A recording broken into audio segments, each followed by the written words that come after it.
for the vector covers it up. It can be removed. I just don't know how. I really don't know how. I guess you would take off the base plate. There's where you load in your gas. This is all like polymer base plate, like Glock. The spacer's polymer. The feeding lips are actually made out of polymer, and the biggest flaw about this is not that they break, is that it's too tight. You can't use a speed loader with this gun, which is quite a nuisance that you can't use speed loaders. Like all the other KWA guns, it has their locking loader thingy. It's got that usual gunmetal gray finish they put on their magazines. It scratches, you know, just like all the other ones. The spacer's pretty good. So on top of the weapon, there is full-length Picatinny rail. This is actually a really nice looking rail, how it's indented through the middle. I think it looks really cool on there. And this is made out of like, where's the magnet at? It's made out of like a you know, that metal I was talking about, the aluminum, some type of aluminum. And towards the front there are the two screws for the flashlight and the you know, little flashlight compartment. And the iron sights that came with it are quite impressive in their quality. They're really good. Let me try to give you a sight picture here. So that's the sight picture, and it has a peep aperture. It is actually extremely tiny, so I don't know what use it's for since it's so small. I could barely get a picture with the peep. Anyway, besides that, these are impressive on their side of quality sights. They're really robust, and pretty sure you can put this on a real gun, no problem. It's got this button here made out of metal. The whole unit is metal. I don't know what is steel, but it is that aluminum stuff on the rest of the gun. And the gunmetal gray finish. I'll go over color completely once I get towards the end. So you press that button and the sight will go down. So it is a flip up. Just grab it to pull it up and you press the button to make it go down so they don't get knocked over. Then the rear has a different type of button. So they're impressive sights on my end. They're very high quality sights. So they're easy to flip up and down. Let's look at the front sight some more. Can be removed. Alright, now use with that sight adjustment key. You put it in on top of the sight.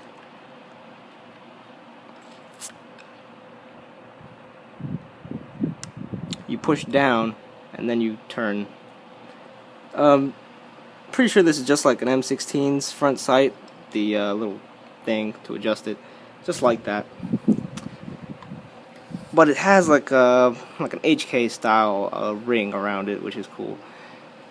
And then the back sight is just like an M16 or AR. It says like 02 for the size of it. Then the peep aperture is really small, like I said. It's a lot like an M16, so that you can rotate this and change like where it goes left and right for windage. And I'm pretty sure this wheel dial is made out of metal. And it's got a little slit down the top to make sure it's centered. But other than the whole M16 thing, it is like a round shape, which is pretty unique for the vector itself. And like I said, these are really high quality sights. They're really good. So Sling is part of the hinge for the stock and the body of the gun. I've seen the hinge break on one that was on eBay, but I trust these slings. I'm pretty sure it is steel. I have used the sling on this gun. Yeah, it's steel, and it holds up well. It does move around. It is stiff, which is good for a sling. You don't want it flying all over the place. You know, when you shoot it, it does move, but it doesn't make sounds like the Echo 1 AK, which makes a lot of sound. So the grip of the weapon, it has a thing like this, like on a FAMAS, which is cool, and a really comfortable grip. Since it is gas phobic, it is hollow, so it's going to be thin, no motors in it. There's a compartment at the bottom, which is actually kind of tricky to get to. And it is hollow. There's nothing in there, so you can put stuff in there, I guess, whatever you want.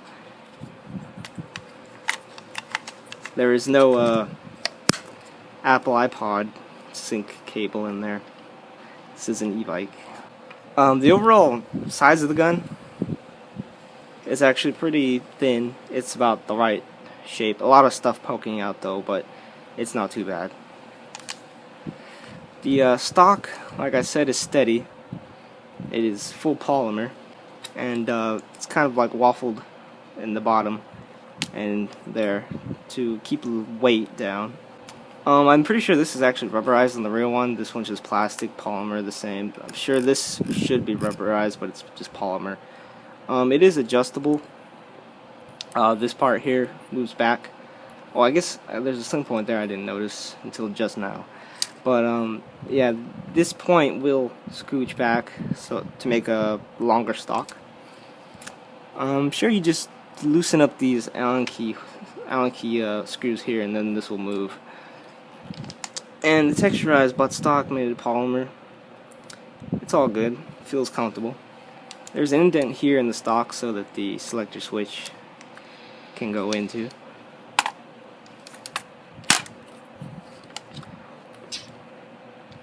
Alright, now I'm going to go over feel of the weapon. The whole thing is polymer. All the metal is really good. The switches are all good. Switches, bolt lock, charging handle, of course. Yeah, charging handle is good. So texturization goes the grip, serrated real nicely. This grip is also serrated. Magazine release serrated. Indent for your thumb or your other fingers. The whole thing has, you know, polymer texturing, natural texturing of the polymer. The trigger is pretty much smooth. The grip has like the regular texturing from a pistol grip. Serrations, big ones. Back is smooth. Selectors are all smooth. It's good though. The bolt lock, the bolt lock is serrated. And you know, the adjustment for the sight is obviously serrated, and the collapsible stock button is serrated, and it is round. And then the butt plate of the stock is serrated. Alright, so the hop up is right where you expect it to be. It is in there quite a ways. I don't know if you can see it, but the specially designed for the Vector hop-up adjustment tool, how it's curved like that. Let's see if I can put it in there. Yeah, so you can't really see this on camera, but that is where the hop-up is located, and you know, you turn the dial to adjust it. Not a lot of room to do it. Alright, so I have yet to disassemble this gun, but for the sake of the video, I'm going to do it. I don't have a tool, but I guess I can make use of the tip of the hop-up adjustment tool to do this. So it's only the removal of about 3 pins, I'm pretty sure. These are push pins. They don't have detents, so they will come out. They're quite stiff. I don't think it's ever been disassembled before. And I'm not gonna use pliers since I don't want to scratch up anything.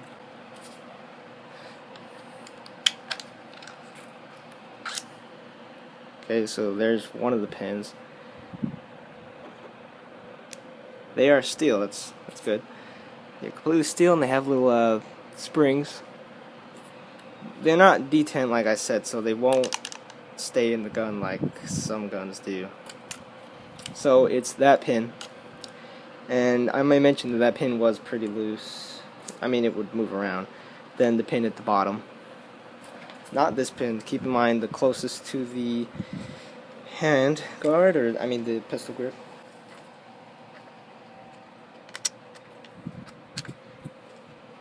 Alright, then this one in the front.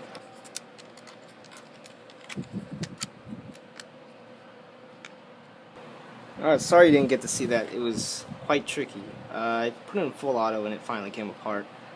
So, here are the internals. That is the bolt. There's the carrier grouping. See how it goes down. Pretty short barrel, I guess.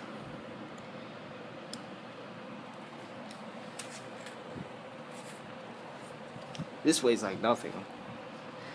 That is the hammer. Yeah, that's the hammer. Actually won't fire. Ooh, there's a piece of styrofoam in there. Get that out of there. So from here, there's a recoil kit from eHobby Asia you can put in this. Let's try to take it apart further. The whole thing is lubed from the factory. So there's the bolt. See how it goes down. It only goes about that far back, so you get a high rate of fire and all that good stuff.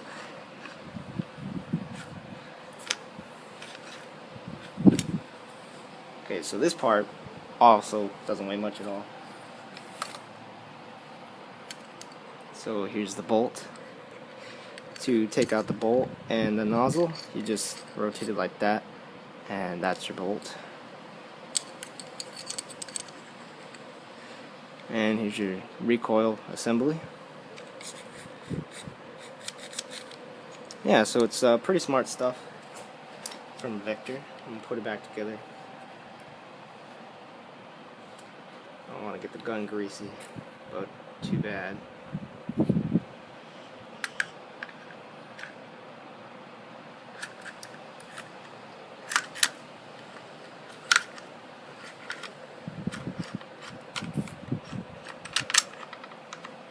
Alright, so first try and I put it back together, so not too bad, not too confusing.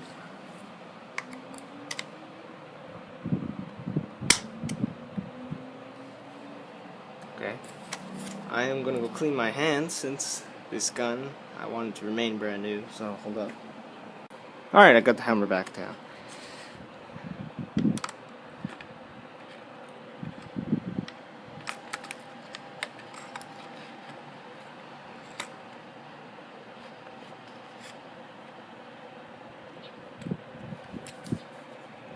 Actually, I'm pretty sure the hammer should be cocked for this.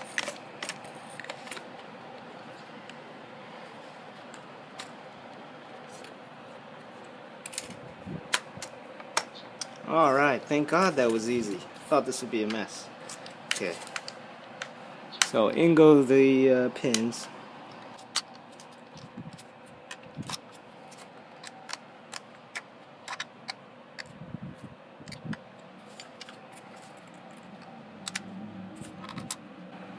Alright, let me just make sure everything works.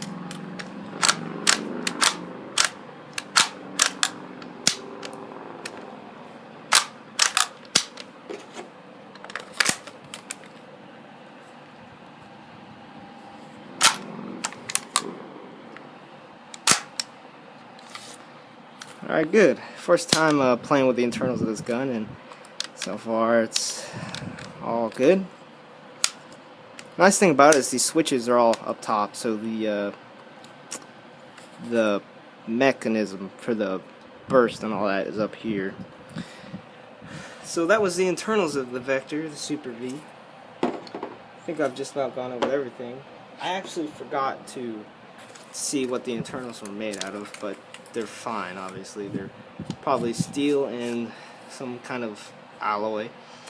Now, I can't really say much more about this gun for the review's sake, but it is all really good stuff. You know, you're not going to get anything bad from KDOA. All their shit is going to work almost flawlessly every time, since my experience with KDOA has been really good. I don't think I've ever had a KDOA break before. But then again, I'd say for $360, I think that most of that money is actually going towards the trades. Like, you're paying for trades in a way, but the body's made out of KDOA's usual polymer. It's good, but it's not extremely impressive or anything, but it is strong. It just doesn't look amazing. Well, it looks good and all. It looks fine. So I'm going to move into some shooting tests, maybe some range and some power. I did the poor man's chrono. It goes through both sides of a can and goes through the bottom of a can.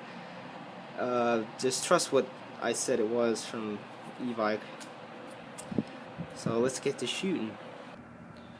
One more thing I wanted to mention is that this gun has almost no recoil at all. I mean, it's there, but you don't really notice it at all. It's really, really low. There's no shoulder recoil or anything like that. It's really easy to keep on target.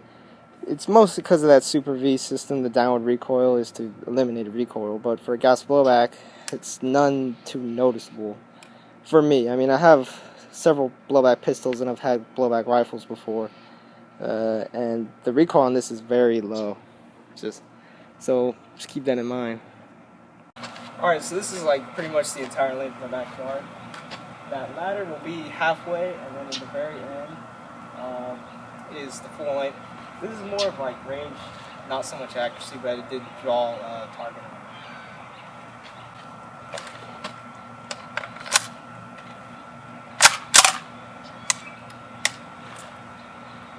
Okay, so for range and accuracy, I got the mid-length.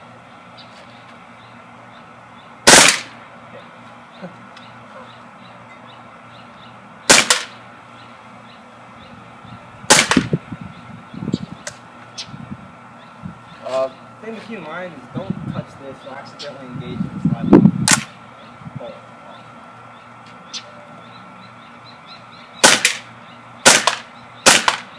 Alright, here's a full length, the entire length of that gun.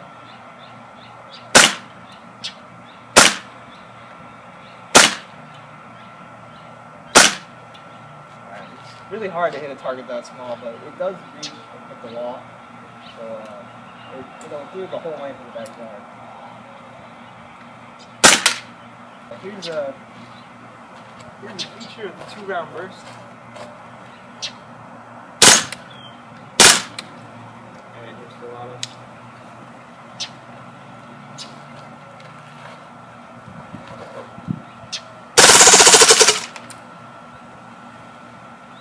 Did run out of gas. I didn't gas it all the way. I put about 30 some rounds in there. So that was the Kriss Super B Vector from KWA. A really good gun, and it's a beast.